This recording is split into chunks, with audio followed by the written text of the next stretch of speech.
Informe Coronavirus.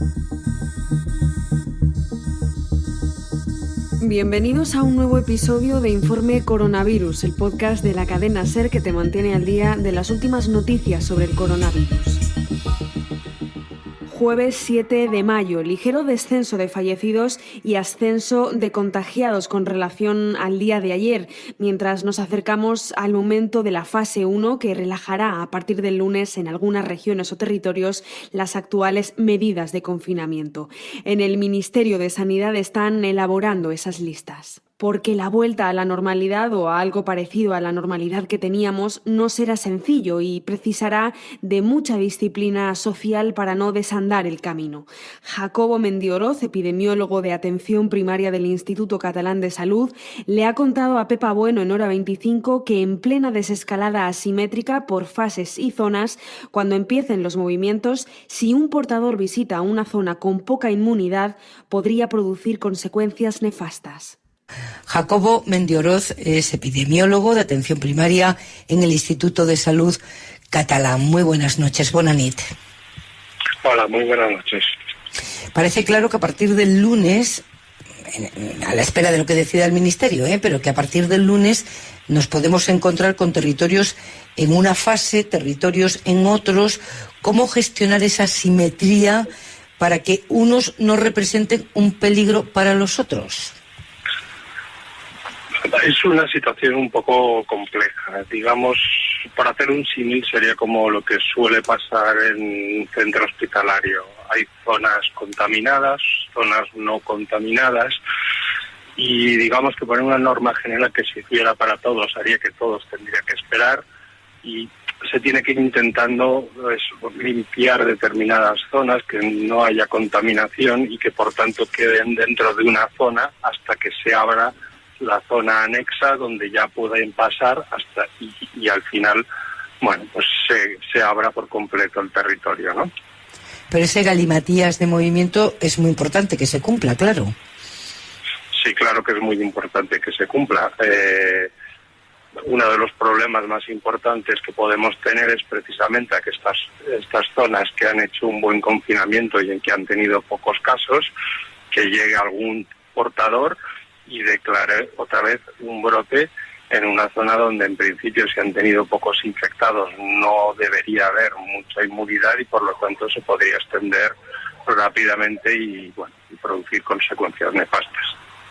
Estamos viendo que en todos sitios hay mucha presión económica, psicológica y social para que se proceda a la desescalada, que por otra parte se va a decidir con criterios epidemiológicos y sanitarios. En el momento en el que estamos de la epidemia en España, ¿es posible encontrar una solución de compromiso entre la contención de la pandemia y atender a esos otros factores que son importantes también? Sí, desde luego son factores importantísimos y yo creo que se tienen en cuenta constantemente. Una cosa es que las recomendaciones que hayan primado ahora sean las sanitarias por un tema que es exclusivamente de seguridad y de, ante la posibilidad de que haya un nuevo rebrote, estar preparados para que no sobresature otra vez los servicios sanitarios y de vigilancia. Y otra cosa es que luego cuando esto se habla, supongo, en los organismos pertinentes, no diga cada uno de los restos de departamentos, educación, cultura, turismo, etcétera, también sus propias condiciones. Eso puede hacer que, dependiendo de cómo vaya evolucionando la desescalada, pues a lo mejor luego se tomen medidas, más o menos flexibles. En pocos días, cuando el Ministerio de Sanidad empiece a decir quiénes pasan y quiénes no, nos vamos a hacer todos expertos en baremos. Antes de que eso nos pase, que no lo quiero yo, que tengo un experto en antena, cuando veamos los números, los baremos, basta con que den los números, aunque sea por la mínima, o se tienen que superar los indicadores de manera rotunda para ir seguros. ¿Dónde está el umbral? El umbral, digamos que, por lo menos desde mi opinión, no lo tenemos clarísimamente definido, ¿no? Esto es una experiencia nueva y no podemos decir a ciencia cierta que es mejor tener un 60% de la plantilla o un 70% de la plantilla. Ahora mismo, digamos que no es viable. Yo creo que más que el hecho de tener un valor concreto, que siempre pasa cuando se pone un número, pues que se tiene que tomar con rigor y no poder sobrepasarlo, lo que es más importante, yo creo, es cumplir precisamente con estos aspectos que dice que se valorarán en informes paralelos, como puede ser pues la plantilla sanitaria, la disponibilidad de medidas de protección. Si realmente hay un cumplimiento generalizado más o menos adecuado de todos los indicadores de seguimiento de casos, de testeo, etcétera, yo creo que habrá más flexibilidad y que eso irá cambiando en la medida en que no tanto que unos esté por encima, no, sino cuántos de ellos se van cumpliendo, ¿no? Cuando se anunció el plan de desescalada, se marcaron 15 días para evaluar la evolución y los saltos de fase. Ahora que estamos ya en medio de ese plan, 2 semanas para evaluar la evolución, ¿es un plazo adecuado, suficiente? En principio, los 14 días se marcan porque es el periodo entre que una persona puede contagiarse, desarrollar síntomas, contagiar, y es el periodo que, si los sistemas de información y de detección de casos están lo suficientemente preparados, podríamos observar repuntes. Eso dependerá, como digo, de que efectivamente, paralelamente, se hayan desarrollado sistemas que permitan poder hacer el testeo y el seguimiento de los casos para poder detectar, digamos, en un tiempo razonablemente corto, los aumentos de casos. Yo creo que el mensaje que tenemos que dejar claro, a pesar de que ahora se está hablando de fases de confinamiento, es que lo más importante de todo, ni los test ni los contactos, siguen siendo la responsabilidad individual de cada una de las personas a la hora de tomar sus propias medidas de protección, de interiorizar que es importante lavarse las manos cuando se sale de casa, cuando se entra en una zona, guardar la distancia de seguridad, llevar mascarillas. Eso realmente, si lo hiciéramos bien, tendría que disminuir bastante el contagio. Entonces, independientemente de lo que pueda ir pasando a nivel de decisión o cómo puedan evolucionar los indicadores, lo que sí que es seguro es que si todo el mundo está concienciado de manera personal en tener este tipo de medidas, ayudaremos entre todos a que esto vaya más rápido. Lo diremos cuantas veces sea preciso. Jacobo Mendiaroz, epidemiólogo de atención primaria en el Instituto Catalán de Salud. Gracias y buenas noches. Muchas gracias, buenas noches. Informe Coronavirus. 32.000 familias españolas son feriantes. Viven de ir de feria en feria montando atracciones o puestos de todo tipo. Están muy preocupados por el panorama que tienen por delante. Estamos en plena época tradicional de ferias, pero ellos no saben cuándo podrán volver ni en qué fase se incorporan a la normalidad. Fernando Piqueras, presidente de Feriantes de Madrid, charla con Ángeles Barceló. Era un domingo en la tarde, fui a los coches de choque. Claro, es que hoy nos queríamos fijar en las ferias porque es que empiezan ahora, con el buen tiempo empiezan las fiestas, las verbenas, las fiestas mayores, y la feria es un elemento, vamos, indispensable. Y la pregunta que nos formulábamos nosotros hoy es en qué situación ha dejado este colectivo la crisis sanitaria del coronavirus, ¿no? ¿Cómo es el perfil de estos trabajadores? ¿Qué va a pasar con ellos? Son de los primeros que ya están sufriendo la crisis económica, y todo eso queremos preguntarnos, y esa es la razón por la que hemos invitado a Fernando Piqueras, presidente de los feriantes de la Comunidad de Madrid. Fernando, ¿qué tal? Muy buenos días. Hola, buenos días. ¿Qué tal estás? ¿Tienes una cifra aproximada de cuánta gente puede vivir en España de las ferias? Sí, nuestros cálculos son de 30 a 32.000 familias. En toda España, casi 32.000 familias que puedan vivir. Más luego el empleo directo que se crea. ¿Y cuál es el perfil? ¿Son empresas familiares? ¿Cómo son? Sí, son pequeñas empresas familiares. Nuestro sector es un sector muy desconocido para la gente. Si quieres te cuento mi caso concreto. Sí. Somos 5 en mi familia, menos el pequeño que todavía no está en edad de trabajar, pues todo el resto del núcleo familiar nos dedicamos en exclusiva a ello. Así ocurre con la mayoría de los casos. Ajá. Y entonces, ahora que están paralizadas, que están paradas las ferias, ¿cómo queda el sector? Pues el sector, la verdad que no es nada halagüeño. Ya el Ayuntamiento de Madrid ha comunicado de forma oficial que ha suspendido todos los actos multitudinarios hasta noviembre.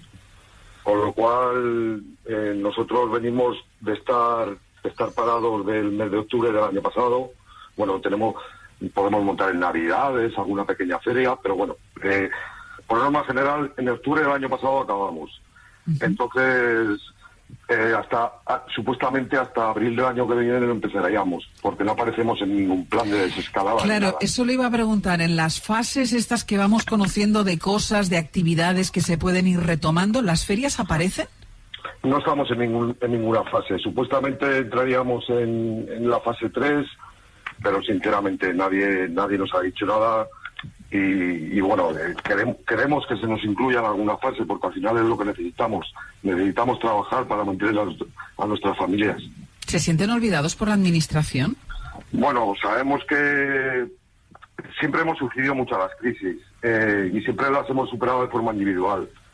Ahora, a través de las distintas asociaciones y plataformas que se está creando en España, una plataforma a nivel nacional llamada UIFE, pues pedimos toda la ayuda posible a las administraciones para que se nos contemple en esta nueva normalidad, como otros sectores. Dependemos muchas familias de todo ello.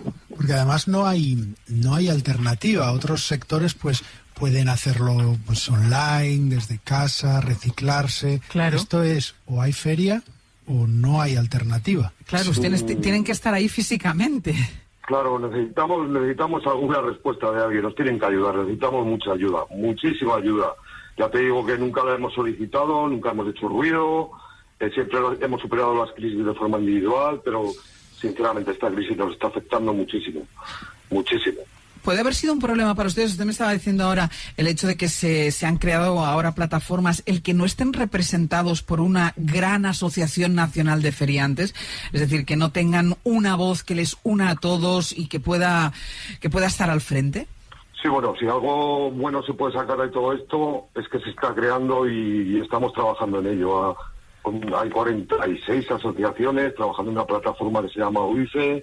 Tenemos que volver ya a la nueva normalidad porque lo necesitamos. Tenemos que hablar ya con las administraciones. Pues Fernando, muchísimas gracias.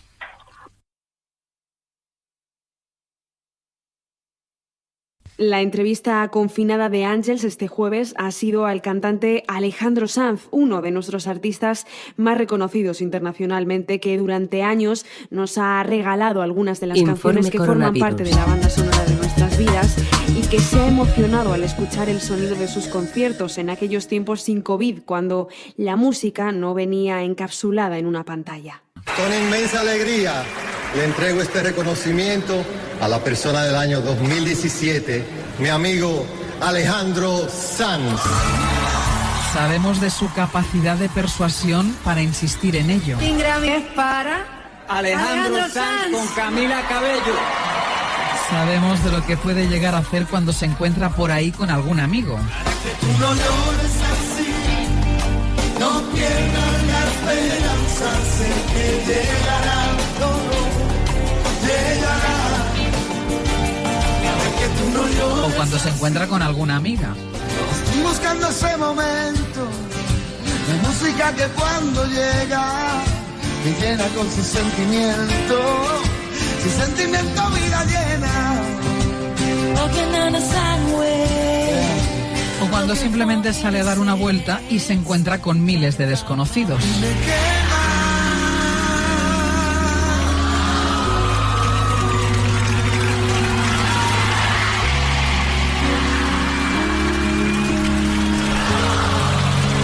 Eso cuando sale por ahí, pero cuando se queda en casa. Alejandro Sanz, buenos días. Buenos días, Ángel, ¿cómo estás? Muy bien, ¿y tú? Pues muy bien, la verdad, mira, has puesto esos sonidos de concierto y me han dado una nostalgia increíble. ¿Echas mucho de menos los conciertos? No lo sabes tú bien, de verdad. O sea, sí que me canto encima, como decía que...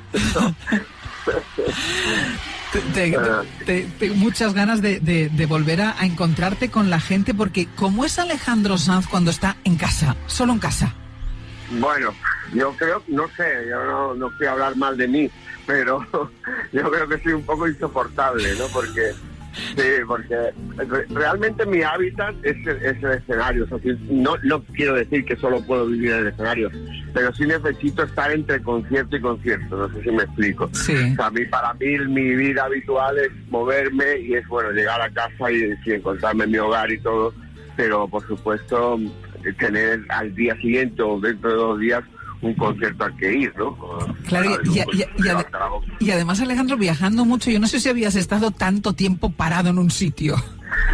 Hombre, a veces cuando hago los discos, pues sí, entonces lo que he tomado la decisión de ponerme ahora a grabar también y utilizar ese tiempo para grabar. Entonces he montado ya mi estudio poquito a poco y ponerme a trabajar en ese aspecto, pero me cuesta bastante. Fíjate que luego cuando está uno en la carretera se queja de los viajes y todo esto, pero al final el cuerpo se acostumbra. A ti el principio de la pandemia te pilló en Colombia, ¿no? Me pilló en Colombia, justamente tenía un concierto al día siguiente y la alcaldesa de Bogotá decidió cerrar ese día con cualquier espectáculo. Y me fui a Miami y de ahí me vine para acá. ¿Y estás pasando el confinamiento en Madrid? En Madrid, sí, en Madrid. Que uno siempre vuelve a casa, ¿no? Cuando algo pasa, siempre vuelve a la casa. En casa se está seguro. En estas entrevistas, Alejandro, nos gusta preguntar por esa curiosidad un poco insana. ¿Qué actividad acabamos de interrumpir? ¿Qué estabas haciendo ahora? No, me levanté y normalmente cuando me levanto leo un ratito y después me pongo a hacer algo de deporte y luego agarro la guitarra e intento pasar el día pues haciendo cosas productivas, ¿no? Y porque ya los cursos de cocina asiática y todo eso ya los terminé todo. ¿Y ahora que desde el sábado se puede, Alejandro, estás saliendo a hacer deporte o a caminar o algo? Bueno, yo camino aquí cerca de la casa. Sí. Y sí, aprovecho, claro, hay que aprovechar. Hay que aprovechar y que todo lo que nos vayan dejando hacer, ir haciéndolo, pero inmediatamente, ¿no? Haciéndolo siempre con la prudencia que merece la situación, ¿no? Exacto, haciéndolo con responsabilidad. Hemos observado que desde que comenzó el confinamiento, una de las secuelas que ha dejado el coronavirus es curiosamente su lado más musical, ¿no? El coronavirus, porque desde que llegó la pandemia, el coronavirus, pero, de coro, porque desde que llegó la pandemia no han dejado de surgir canciones originales o nuevas versiones de otros temas de varios artistas. Mira, escucha esta, La calma de Coquemaya. La lluvia en la ciudad desierta que me vio nacer. Son las 10 de la mañana. So hay calma. El nuevo A tu lado de Los Secretos. Muerto y resucitado. Esta nueva versión de la treintañera 20 de abril de Los Celtas Cortos. 20 de abril del 90. Hola chata, ¿cómo estás? La versión de ¿Quién me ha robado el mes de abril? Cantada por Rebeca Jiménez y otros artistas. ¿Quién me ha robado el mes de abril? ¿Cómo pudo sucederme a mí? O esta canción surgida del confinamiento y la cabeza de Alejandro Sanz, titulada El mundo fuera. Tú y yo en mi habitación y el mundo fuera. Que parezca una noche más. Alejandro, ¿en qué momento decidiste que el confinamiento tenía esta canción? Bueno, no sé, yo creo que fue como agarrarte a la primera tabla que ves flotando, ¿no? O sea, ¿a qué recurrimos cuando hay algo extraordinario como lo que estamos viviendo? Pues a lo que más seguro nos hace sentir. Entonces, para mí lo que más seguro me hace sentir es una canción. Fue algo totalmente improvisado y te juro que ahora la escucho y me da muchísimo pudor porque claro, está llena de fallos y fallos líricos que son imperdonables, pero bueno, creía también que la espontaneidad del momento lo requería, ¿no? Y era era una cosa que necesitaba compartir así tal cual, ¿no? ¿Y una situación como esta ayuda a la composición o al contrario? La cabeza está tan abrumada por lo que está pasando, por la angustia, a veces por tus seres queridos, etcétera, etcétera, que no puedes. ¿A ti qué te está pasando? Bueno, yo creo que ahora nos estamos serenando un poquito, ¿no? Pero los primeros días fue terrible porque es que parecía que las televisiones y las radios se encendían solas, ¿no? Todo te informaba de absolutamente todo lo que estaba ocurriendo, entonces era demasiada información para poder asimilarla, ¿no? Y toda terrible, entonces claro, no es el mejor ambiente para ponerte a componer, no es lo que más te incita, eso desde luego. Pero bueno, luego se va calmando y realmente sí va saliendo esa creatividad, ¿no? ¿Has tenido que suspender muchos conciertos, Alejandro? Todavía no hemos suspendido ninguno. Y vamos a tomar una decisión en los próximos días a ver qué hacemos, ¿no? Depende un poco también de cómo se vaya desarrollando esto y de que nos digan. Dependemos absolutamente de lo que nos digan, ¿no?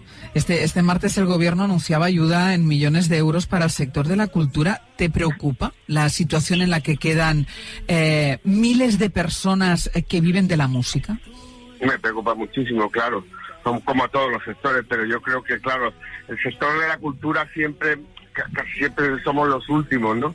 No somos, hay parte del sector además que nosotros no dependemos exclusivamente de los conciertos, de las giras, muchas familias que trabajan en esas giras y artistas que hacen conciertos más pequeños, necesitan hacer sus conciertos para poder subsistir. Hay mucha gente viviendo de eso. Claro, es que a veces, Alejandro, cuesta visualizar esto, ¿no? Porque visualizas al artista, te visualizan a ti subido a un escenario y cuesta mucho que se imaginen, incluso las administraciones, que se imaginen todo lo que hay alrededor, ¿no? La gente que depende de eso.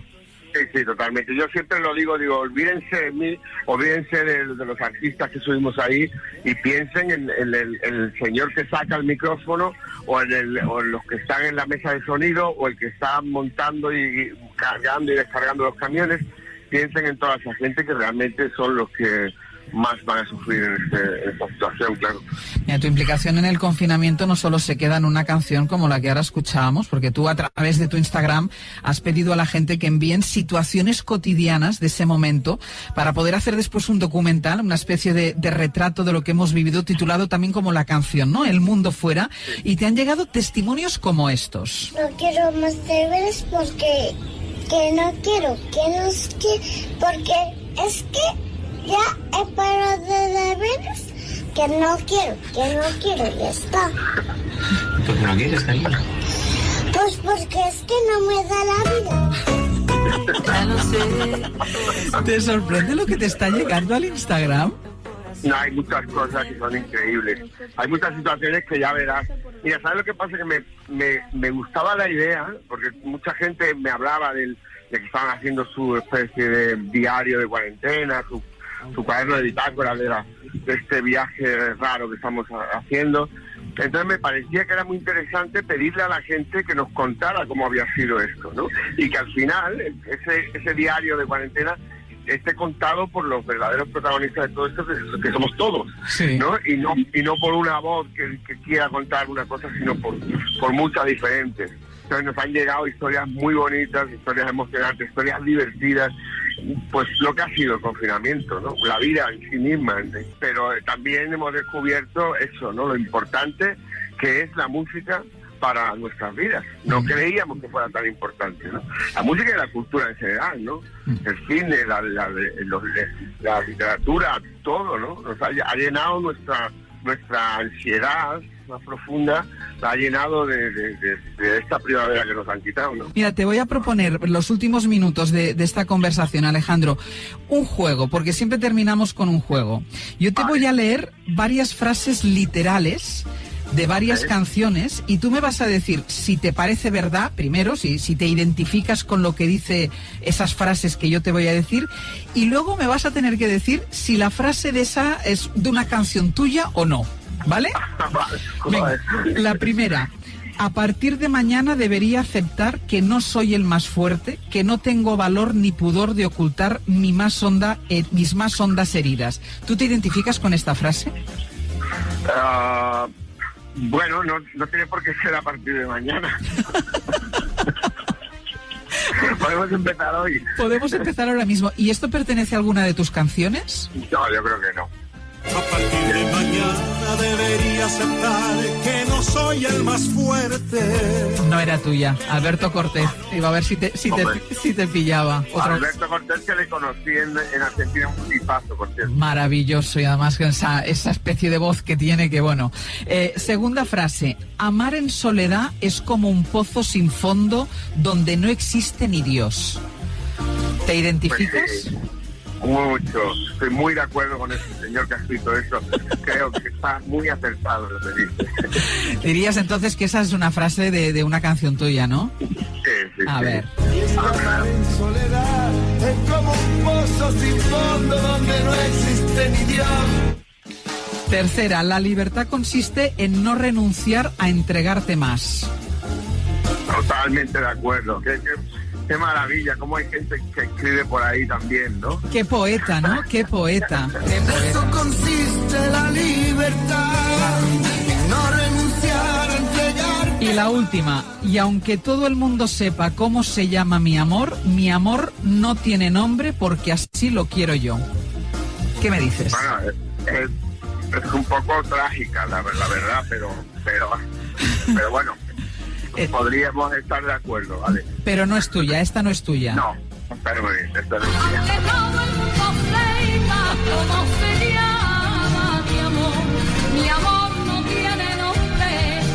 Alejandro Sanz, como siempre, un gusto hablar contigo. Un placer enorme, Ángel. Te mando un abrazo enorme y a todo el equipo. Y yo también, para ti y para todos los tuyos. Ánimo, que esto va bien.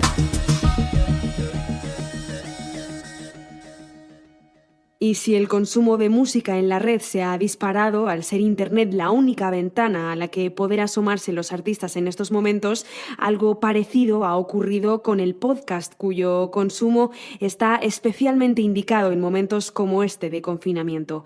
Eliges tu tema, tu voz, tu tono, tu momento y a escuchar, ya sea un podcast literario, de conversación, de ficción o de periodismo. Este es el formato elegido hoy por Francino, que se ha interesado por una serie realizada por Podium Podcast y que sirve para repasar y conocer mejor a Igor el Ruso, un asesino llegado del este. En diciembre de 2017, 3 personas fueron asesinadas en un pueblo de la provincia de Teruel. Se llamaban José Luis Iranzo, que era un ganadero de la zona, y 2 guardias civiles, Víctor Jesús Caballero y Víctor Romero.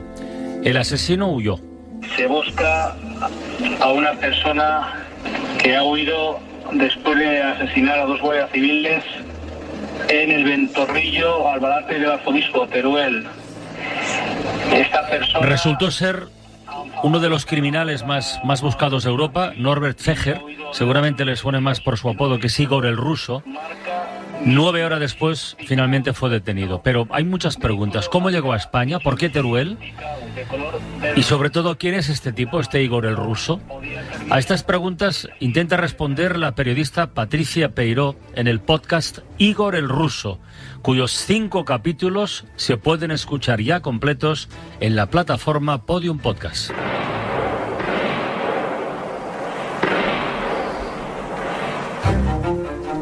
As I can say from what I saw, lui quando arriva in Italia nel 2005, Subotica is the second largest. Justo hoy el Tribunal Superior de Justicia de Aragón ha desestimado el recurso que presentó Igor el Ruso contra la sentencia que el pasado mes de enero le condenó a 21 años de cárcel por 2 intentos de homicidio en Teruel, o sea, hechos anteriores a estos que relatamos en la historia. De hecho, la audiencia provincial de Teruel tuvo que construir una jaula para el juicio, y eso se cuenta en el 4º capítulo. Uno de los momentos más escalofriantes se vive cuando el juez pide que corran la cortinilla para que Marcuello identifique a su atacante. La víctima se levanta y se coloca frente a la jaula, de pie. Feger se ajusta las gafas para sostenerle la mirada, desafiante. Agresor y víctima frente a frente, separados por una pared de cristal. nadie respira en la sala. ¿Usted ahora, por ejemplo, lo podría llegar a reconocer a pesar de que haya transcurrido 2 años? Perfecto, yo tengo aquí mi típico. Es una cosa que no se olvida. Patricia Peiro, buenas tardes. Hola, buenas tardes, ¿qué tal? Vaya momentazo este del juicio, ¿eh? Se me estaban poniendo los pelos de punta conforme lo escuchaba, porque lo recordaba y fue verdaderamente escalofriante, sí. Yo siempre recomiendo, cuando hablamos de productos, de historias que se pueden escuchar en Podium Podcast, que si es posible, los oyentes lo hagan con cascos, con auriculares, porque ahí se aprecian todos los matices del montaje, por cierto, coordinado por Inés Vila y Alfonso Cardenal, con diseño sonoro de Roberto Maján. Ahí se aprecian todos los detalles, todos los matices, y en una historia como esta, que es una historia terrible, de un personaje sobre el cual planean todavía muchas incógnitas por razón de más, ¿no? Claro, esa es un poco lo que nos motivó a hacer este podcast, ¿no? Todos esos interrogantes que quedan, todas esas preguntas que quedan por responder, y es lo que tratamos de hacer en estos 5 capítulos. Puede que luego haya uno sexto, pero bueno, de momento son 5, y hemos intentado consultar a todas las voces que han querido hablar para solucionar todos estos interrogantes, estas cosas que han quedado en el aire, y que es lo que nos impulsó a contar esta historia. Tú hablaste con policías, abogados, fiscales, periodistas de España, de Italia, de Serbia. ¿Cuánto tiempo te llevó preparar la documentación, Patricia? Pues hemos estado alrededor de 1 año, ¿no? Diarios, sí, pero vamos, desde que comenzamos, desde que en Podium nos pusimos a investigar esta historia hasta que se ha publicado finalmente, ha sido, sí, alrededor de 1 año, porque es un recorrido muy extenso. Son como prácticamente 20 años de historia criminal, las de este asesino, que empiezan en Serbia, pasan por Italia, hasta acabar misteriosamente en Teruel. Y antes de Teruel, Igor el Ruso mató por primera vez en su vida la noche del 1 de abril de 2017 en un bar de Budrio, en Bolonia. Esto se cuenta en el capítulo 2. La noche del 1 de abril de 2017 está tranquila. Davide Fabri, el propietario, está en una mesa con unos clientes cuando entra un hombre con la cara tapada y un fusil en las manos. Es Norbert Feher, Igor el Ruso. Está a punto de matar por primera vez. El dueño del local se levanta y se abalanza sobre Igor. En Italia, efectivamente, asesinó al hostelero Davide Fabri y al guardia Valerio Berri. Consiguió fugarse de la prisión, iniciar su gran escapada, y a partir de aquí hay muchas incoherencias en el relato del propio acusado. De hecho, él y su abogado aseguraron que había llegado a España en bicicleta. Bueno, parece ser que la investigación, y así lo acredita el sumario del caso, pues sí que acredita que parece ser que llegó en bicicleta, desde luego desde Italia, y bueno, pues cruzó tranquilamente Italia, Francia, España, entrando por Cataluña. Aunque esto, Patricia, tampoco está claro del todo, ¿no? No, desde el principio hay muchísimas contradicciones, cosas que no se han llegado a investigar del todo. Este podcast habla de la parte italiana y también de la parte española, y en la parte italiana sí que es verdad que hay muchísimas más respuestas, también porque ahí el caso ya está cerrado, ya está juzgado. Ellos a este tema, por ejemplo, de la bicicleta, no le acaban de dar mucha veracidad por motivos evidentes. Es un poco difícil venir desde Italia hasta Teruel en bici, pero sí, este es uno de los muchos interrogantes que no se sabe si van a quedar claros siquiera con el juicio, que aún está a la espera aquí en España, pero que desde luego en Italia no lo tienen tan claro. Ese será el 6º capítulo. Oye, los médicos que le analizaron llegaron a la conclusión de que estaban ante un psicópata de carácter asocial y narcisista, totalmente responsable de sus actos, muy peligroso. ¿Alguna vez durante el proceso mostró arrepentimiento por lo que hizo o no, o nada? Nunca, jamás. Todas las personas cercanas a él con las que ha hablado, que han podido, algunas salen en el podcast, otras no, porque por motivos diversos unas pueden aportar su voz y otras no. Todas me han dicho que no muestra ningún tipo de arrepentimiento, que él lo hace todo con un mecanismo de supervivencia. Él no es consciente, bueno, es consciente de lo que hace, sí, pero para él es autodefensa, está totalmente justificado y de hecho en la vista que se celebró ya en Teruel por los intentos de homicidio que realizó antes de los 3 asesinatos, es que era palpable, es que era una actitud que de verdad también te ponía los pelos de punta. Buscaba las cámaras, incluso sabiendo que dentro de esa sala había víctimas y familiares de las víctimas, él estaba sonriendo, es que no paraba de mirar a las cámaras, hizo el gesto de la victoria cuando los fotógrafos pudieron sacarle fotos, no sé, era verdaderamente algo que te lava la sangre. Patricia Peiró, Igor el Ruso, en Podium Podcast. Muchísimas gracias por estar atento en la ventana y felicidades por el trabajo, ¿eh? Muchísimas gracias. Venga, adiós.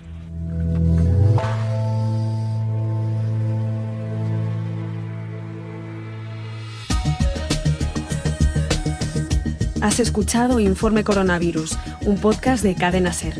Escúchalo en nuestra aplicación en cadenaser.com o suscríbete en tu aplicación de podcast favorita, Alexa o Google Home.